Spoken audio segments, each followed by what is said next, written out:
Sechet Yoma, traité Yoma, d'Afain Zain, feuille numéro 77, nous sommes à la feuille 76, 5 lignes avant la fin. Maïvani Bati Bidvarecha. Que veut dire ce verset où l'ange Gabriel a dit à Daniel, et je suis entré derrière le rideau, donc à l'endroit de la présence divine, par tes paroles. Haïnou Dirtiv, c'est parce qu'il est écrit dans le livre de la prophétie d'Ézéchiel, où Veshivaim Ish Mizikne Bet Israël, et il y avait là-bas 70 hommes des anciens de la maison d'Israël, mais il y a Azaniyahu ben Shaphan Omed Betofcham, et il y a Azaniyahu, fils de Shaphan, se trouvait debout parmi eux, Omdim Lifnehem, et eux se tenaient debout devant eux, Veish Maktarto Beyado, chacun avec son encensoir dans sa main, Ve'atar Ananaketor et Olé, et la fumée le nuage de fumée de l'encens montait. Il est écrit juste avant, Vaishtar Tavnit Yad, que Saint béni soit-il a envoyé une forme de main, Vaikacheni Betzitsat Roshi, et il m'a pris, moi, Ézéchiel, par les cheveux de ma tête, Vatisaoti Ruach, et m'a soulevé un vent, Ben Haaretz ou Ben Hashamayim, entre le ciel et la terre, Vatave Oti Yerushalayma, et m'a amené à Yerushalayim, Bemarot Elokim, par la vision divine, El Petar Sha'ar Penimit, Aponetzafona, à la porte intérieure qui était en direction du nord, à Chercham Moshav Semel Akin'a Amekane, où il y avait là-bas érigé une statue qui était une source de jalousie et de courroux de l'Éternel. Il y avait aussi le Hatzer Betachem Penimit, et le verset continue en disant, un peu plus loin, et il m'a amené à la cour de la maison de l'Éternel, la cour intérieure, Vini Petachecha Lashem, et voici à la porte du palais de l'Éternel, Ben Haoulam ou Ben Hamizbeach, entre le hall et l'hôtel extérieur, Kaesrim Chamisha Ish, environ 25 hommes, Ahorehem Elechal Hashem, dont l'arrière était tourné vers le palais de l'Éternel, ou Pnehem Kedma, et leur face vers l'est. Veima Mishtachavim Kedma, la Shemesh. Et ils se prosternaient vers l'est, vers le soleil. Puisqu'il est écrit que leur face était tournée vers l'est, ne sais-je point que leur arrière était donc tourné vers le palais de l'Éternel, puisqu'il se trouve à l'ouest. Et la alors pourquoi le verset a dit et leur arrière vers le palais de l'Éternel? Mais la Metchayu Porim Atzmam. Donc là, ça nous apprend qu'ils s'étaient dénudés leur arrière, Vayubatrizim Klapemata, et ils faisaient leur sel face au palais du temple. Amalo Akadosh Baruch Hu le Michaël. Alors le Saint béni soit-il a dit à l'ange Michaël, qui est l'ange d'Israël, Michaël Saha ou Matecha, Michaël, ton peuple, c'est très mal conduit. Amar lefanav ribono shel olam dayud atovim shebahem. Alors il lui a dit, maître du monde, peut-être il est suffisant qu'on prenne en compte les bons parmi eux qui, par leur mérite, sauveront le reste. Amalo ani soref otam velatovim shebahem. Il a répondu, je vais les brûler ainsi que les bons qui sont parmi eux, parce qu'ils les ont laissés faire. Miyad de suite va yomer, el ha'ish levu shabadim, et il a dit à l'homme qui portait les vêtements de lin, c'est-à-dire l'ange Gabriel, va yomer bo el binot le galgal, il lui a dit, va dans les interstices de la roue, el tachat likrouv, en dessous du chérubin, ou meloch afnecha gachale eish, et remplis tes paumes de braise de feu, mi binot les krouvim, d'entre les chérubins, uzrok à l'arrière, et lance-les sur la ville. Vayavo le ainerai, et il est venu devant mes yeux. Miyad de suite, vaishtach akrov et yado mi benot la krovim. Le chérubin a élancé sa main entre les chérubins, la eish, vers le feu Asher benot akrovim, qui se trouve entre les chérubins, vaïssa, et il a soulevé, vaïten el chofne le shabadim, et il a mis le feu, les braises dans les paumes de l'homme qui portait les vêtements de lin, c'est-à-dire Gabriel, Vaïkar, il les a pris, Vaïtse, il est sorti. Amar Rafrana bar Bizna, Amar Rav Shimon Chassida. Rafrana, fils de Bizna, a dit au nom de Rav Shimon Chassida, Gabriel. Si ce n'était que les braises se sont refroidies lorsqu'elles sont passées d'abord par les mains du chérubin pour arriver entre les mains de l'ange Gabriel, l'onishtaïrou misonem chez Israël, Sarid ou Palid, ne serait rien resté des ennemis d'Israël. C'est un euphémisme pour dire d'Israël comme survivant et comme rescapé. Urtiv, et il est écrit, Vinaïsh levu shabadim, et l'homme habillé de lin, Asherake Sed Bemotnav, qui avait l'écritoire à ses hanches, mais Shiv Davar les morts, a fait un rapport en disant Asiti kasher tzivitani, j'ai fait comme tu m'as ordonné. Amar Rabbi Yochanan botasha otzi ou le Gabriel machora pagod. Rabbi Yochanan dit à ce moment-là, on a fait sortir Gabriel de derrière le rideau, ou mechayu shitin pulse de noura, et on l'a frappé de 60 coups avec du feu. Amroulé, on lui a dit Ilo avat lo avat. Si tu n'avais pas accompli, bah, tu n'aurais pas accompli. Et avat amailo avat qui n'est pas que lourd. Mais maintenant que tu as accompli ce qu'on t'a demandé, pourquoi tu n'as pas fait exactement comme on t'avait ordonné, puisque tu n'as pas pris directement le feu, mais c'est le chérubin qui a pris le feu et qui l'a mis entre tes mains. En plus, puisque tu n'as pas fait comme on t'a demandé, alors il ne fallait pas faire un rapport, alors que tu n'as pas fait correctement.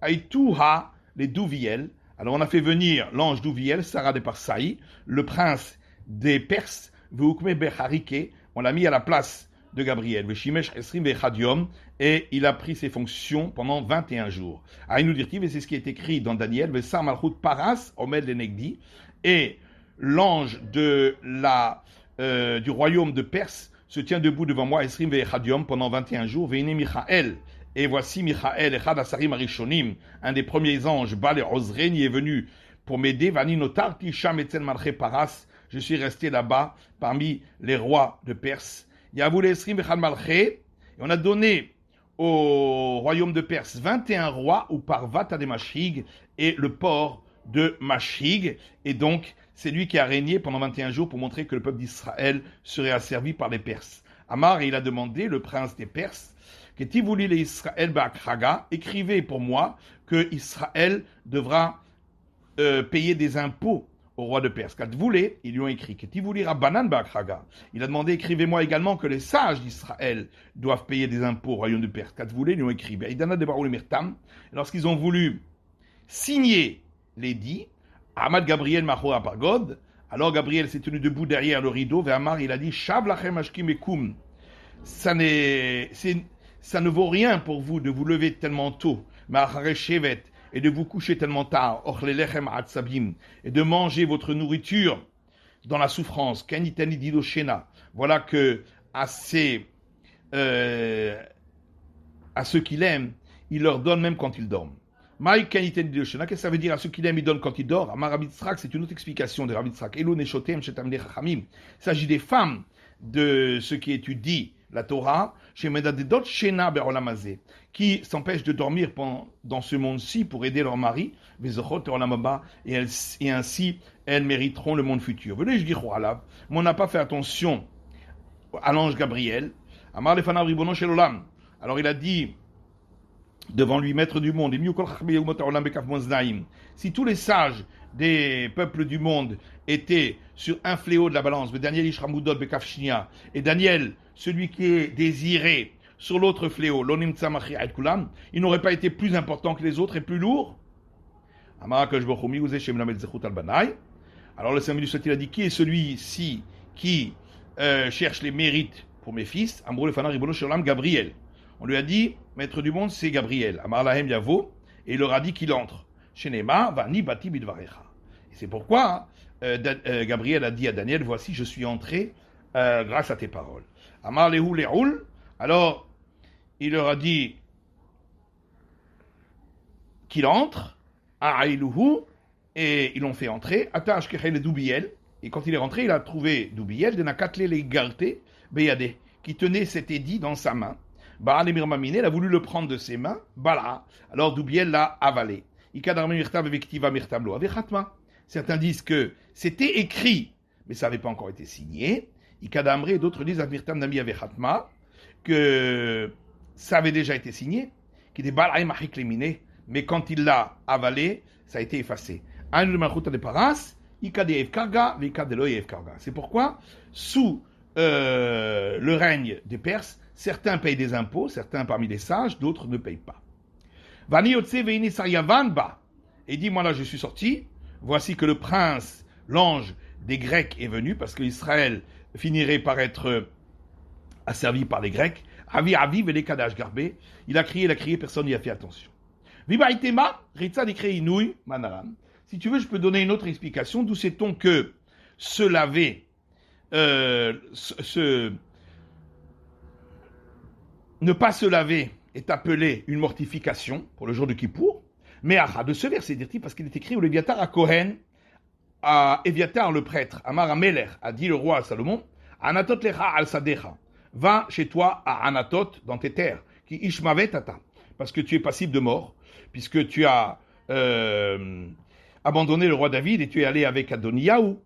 Ou biyamazé lo amitecha, aujourd'hui je ne te ferai pas mourir, qui niseta et Aaron Hachem l'ifne David, parce que tu as porté l'arche de l'Éternel devant David, Avi mon père, et tu t'es mortifié, et tu as souffert avec tout ce que lui a souffert, Avi mon père, lorsqu'il s'est enfui devant Avshalom. Or il est écrit à ce sujet concernant David, car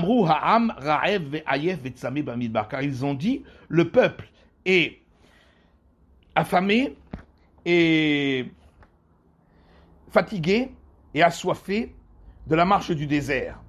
Donc, lorsqu'il s'est enfui d'Avshalom, Ra'ev milechem, affamé parce qu'il n'y avait pas de pain, Vetsame mimaim, assoiffé parce qu'il n'y avait pas d'eau, Ayef mimai, mais quand ils ont dit qu'il était fatigué de quoi, là, Miritza, n'est-ce pas parce qu'il ne s'est pas lavé? Et donc, ça s'appelle une mortification. Peut-être que c'est du fait qu'il n'avait pas de chaussures. Et là, Rabbi Yitzhak Me'acha, c'est pourquoi Rabbi Yitzhak donne un autre verset. Ma'im karim al nefesh ayefa. L'eau froide sur le corps fatigué. Donc, on voit bien que quand on est fatigué, c'est qu'on ne s'est pas lavé avec de l'eau froide. Peut-être ça veut dire ici boire de l'eau froide. C'est pas écrit dans le corps fatigué, c'est marqué sur le corps fatigué, donc il s'agit de se laver.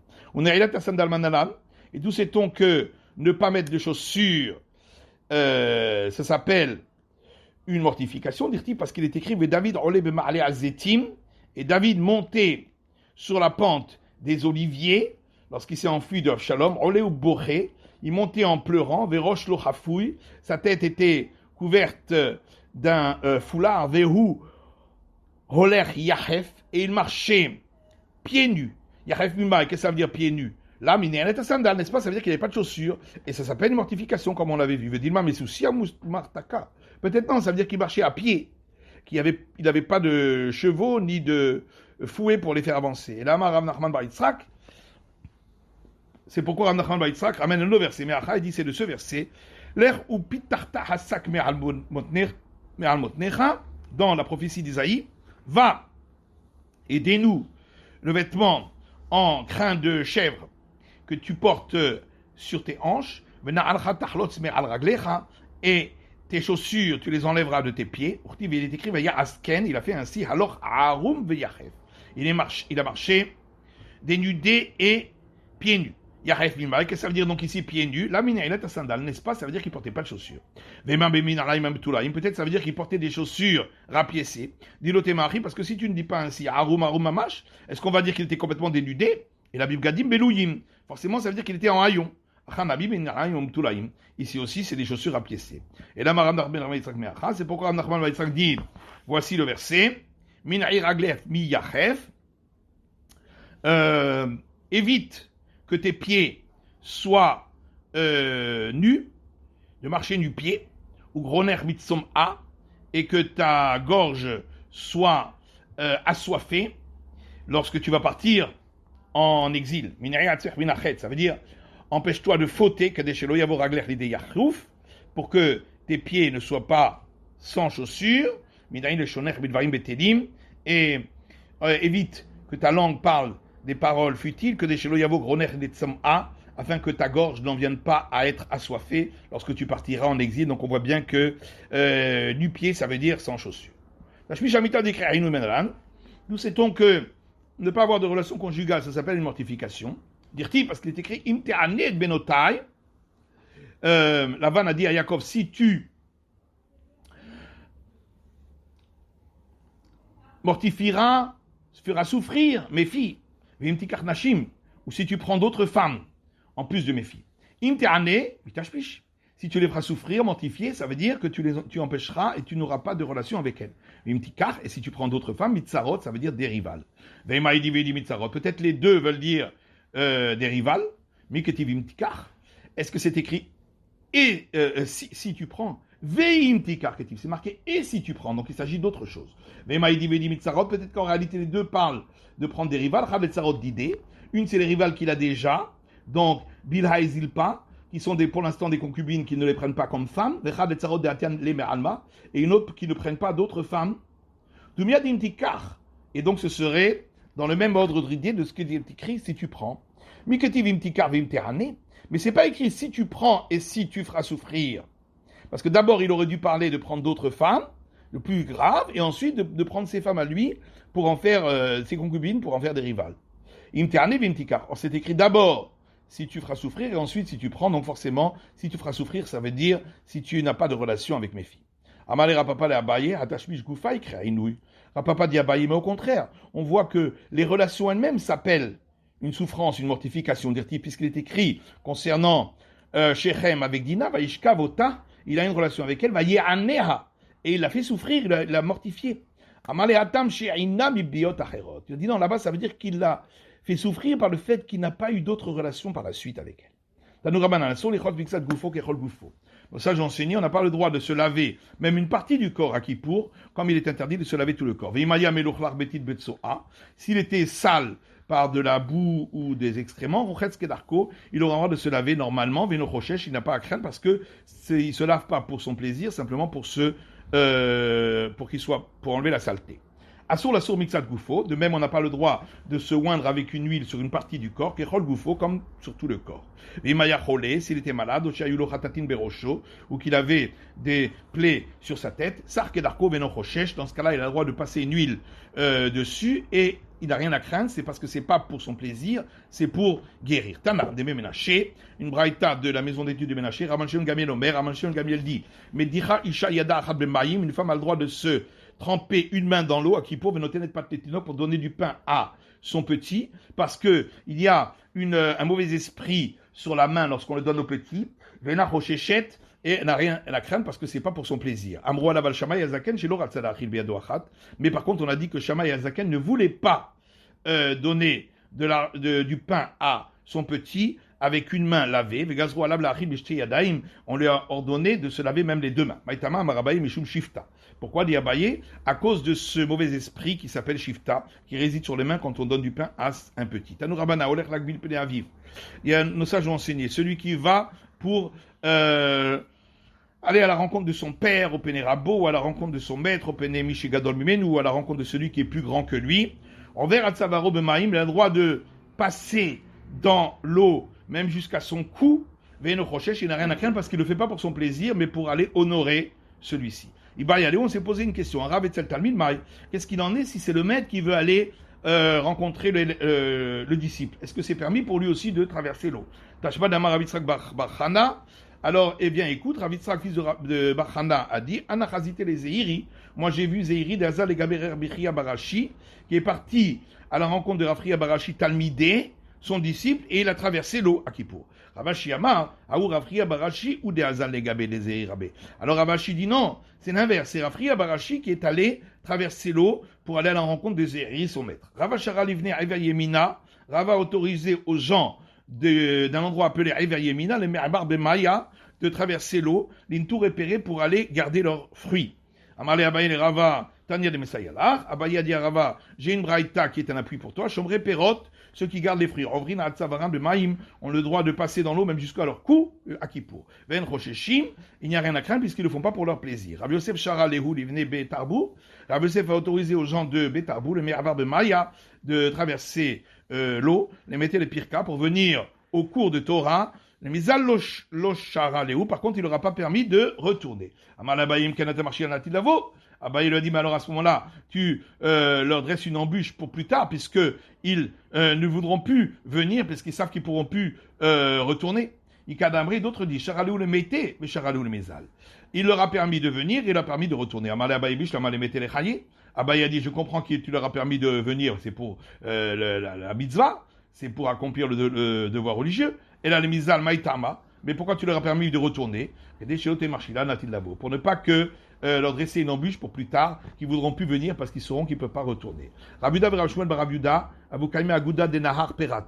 Ravuda et Rav Shmuel bar Ravuda se tenaient debout sur une des rives du fleuve Euphrate, à Mabra de Hatzdad, au passage de Hatzdad. Avec Kaï Rami bar Papa mais Arkissa.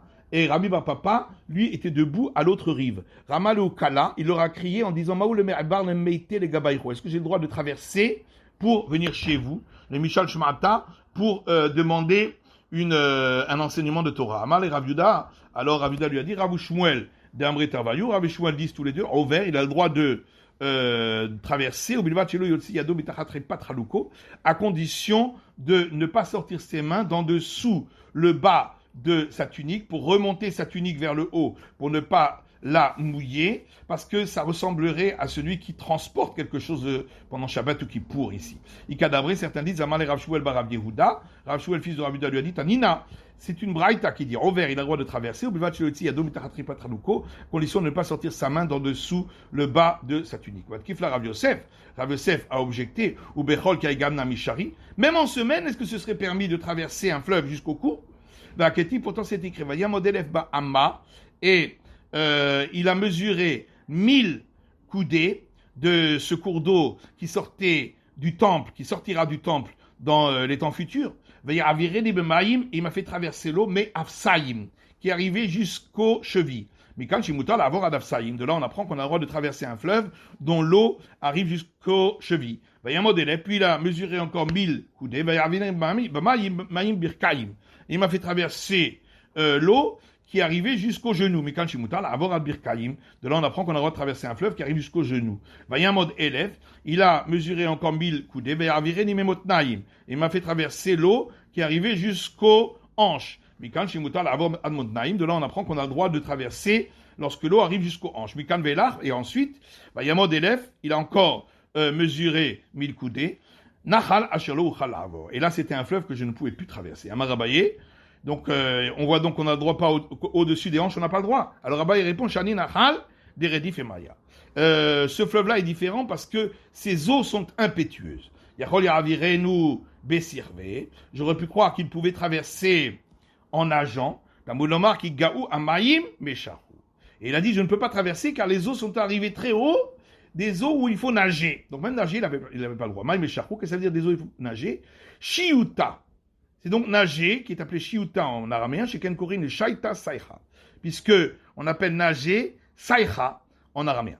Yachol Yavirenu Bebourne Ketana. Peut-être qu'il aurait pu le traverser avec une petite barque. Tamoud Lomar, Bal Telerbo Oni Shait. C'est écrit, ne pourra pas y passer un petit bateau en ramant. Peut-être qu'il aurait pu le traverser avec un grand bateau. C'est pourquoi il est écrit, même un grand paquebot ne pourra pas le traverser.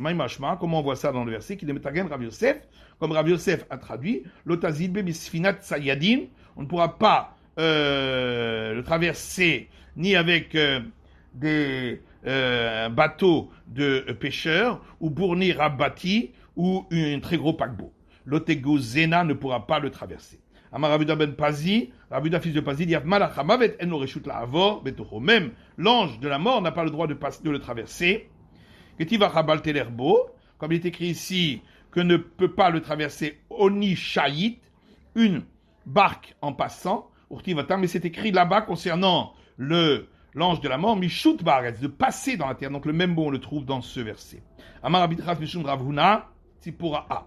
Adir Abitras au nom de Ravuna de Tzipori. Marian Aitzem Bet Kodesh Kodashim, la source qui sort de la salle du Saint des Saints, Mitrilat Domé, les Karnei Hagavim.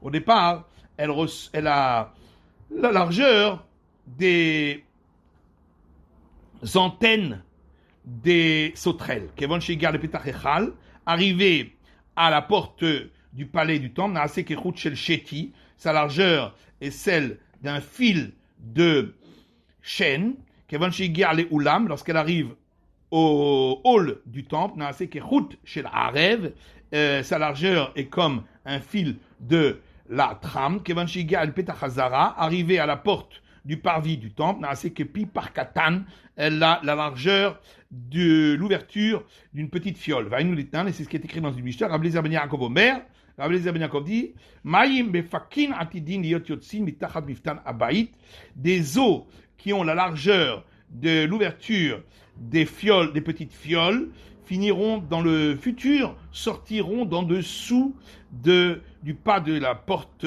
du temple. Mikan velach, après cela, Hayamid Gaber, l'eau se devient beaucoup plus importante, vers Olé Hachemagia le Petar Bet David, et elle monte en hauteur jusqu'à ce qu'elle arrive à la porte de la maison de David. Comment chez Magyar le Petar Bet David, arrivée à la porte de la maison de David, Nachal Shotef, elle devient comme un fleuve impétueux chez Borochatzin Zavin Vezavot Nidot Veyoldot, dans lequel se laveront les hommes qui ont eu une impureté d'écoulement de gonorrhée, ou les femmes qui ont eu une impureté d'écoulement en dehors de leurs règles, ou les femmes qui ont eu une impureté d'écoulement pendant leurs règles, ou les femmes accouchées. Chez Néma, comme il est écrit, Yom Haou, ce jour-là, Yemakor Niftach le Bet David, il y aura une source ouverte dans la maison de David, ou Yoshua Yerushalayim, et pour les habitants de Jérusalem, les Khatat ou Nida, pour les eaux lustrales et pour la purification de la femme qui a eu un écoulement de règles. Amar Rav Yosef Mikan Remez Nida Shitzicha Leshev Atzavarach Bemaim, et Rav Yosef dit d'ici on a une allusion que la femme qui a un écoulement de règles, elle doit pour sa purification être dans de l'eau qui arrive jusqu'à son cou. Mais la règle ne suit pas cet enseignement, elle n'a pas besoin que l'eau arrive jusqu'à son cou, l'essentiel c'est qu'elle soit entièrement immergée dans l'eau. C'est la fin de l'étude de la feuille numéro 77 du Daf Ain Zayin.